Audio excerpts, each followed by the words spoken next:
નમસ્કાર, TV 30ના digital પ્લેટફોર્મમાં આપનું સ્વાગત છે. આપ જોઈ રહ્યા છો ટોપ ન્યૂઝ. ઉત્તર ભારતમાં કમોસમી વરસાદ અને કરા પડવાથી ઠંડીમાં વધારો, પશ્ચિમી વિક્ષેપ અને ચક્રવાતી પરિભ્રમણ મુખ્ય કારણો છે. માર્ચમાં અસામાન્ય હવામાન એ હવામાન પરિવર્તનનો સંકેત છે. કર્ણાટક હાઈકોર્ટે જાતીય સતામણીનો કેસ રદ કર્યો. મહિલાએ વિડીયો કોલ પર બળજબરીનો આરોપ લગાવ્યો હતો. મહિલા પોતાની મરજીથી વિડીયો કોલમાં જોડાઈ હતી.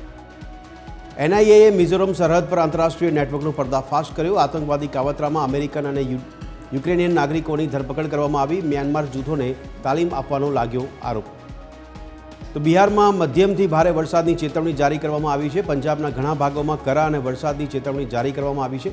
કર્ણાટકમાં ઘણી જગ્યાએ વરસાદ અને ગાજવીજ સાથે વરસાદની શક્યતા વ્યક્ત કરાઈ. તો યુદ્ધને કારણે વૈશ્વિક ઉર્જા સંકટની સ્થિતિ. વિશ્વના સૌથી મોટા ગેસ અનામત સાઉથ પાર્સ પર હુમલો. વૈશ્વિક પુરવઠાને વિક્ષેપિત થવાની સંભાવના. તો ગુજરાતમાં સક્રિય ગેંગોના પ્રશાસન કરશે હિસાબ. પાટણમાં પોલીસ પર હુમલામાં મસ્તાની ગેંગના ગુંડા ભાવેશ રબારીના ફાર્મ પર ફર્યું બુલડોઝર. પંચાયતની જમીન પર ફાર્મ હાઉસનો ઉલ્લેખ.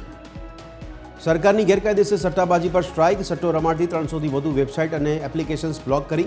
અત્યાર સુધીમાં આવી 8400 વેબસાઇટ બ્લોક કરાઈ. કરોડો રેશન કાર્ડ ધારકો માટે રાહતના સમાચાર. એપ્રિલ મહિનામાં લાભાર્થીઓને એક સાથે 3 મહિનામાં અનાજનું વિતરણ કરાશે. આ પાછળનું કોઈ ચોક્કસ કારણ જાહેર કરવામાં નથી આવ્યું. તો ક્રૂડની કિંમતોમાં વધારા વચ્ચે ભારતમાં પેટ્રોલ ડીઝલના ભાવ વધવાના શરૂ. પ્રીમિયમ પેટ્રોલના ભાવમાં ₹2.09થી ₹2.35નો વધારો. જોકે રેગ્યુલર પેટ્રોલમાં કોઈ ભાવ વધારો નહીં. સતત બીજા દિવસે કચ્છ અને સૌરાષ્ટ્રમાં શરૂ થયો વરસાદ. ગીર સોમનાથ, જૂનાગઢ, પોરબંદરમાં વીજળીના કડાકા સાથે વરસાદ. રોડ પર નદીની જેમ પાણી વહેતા થયા.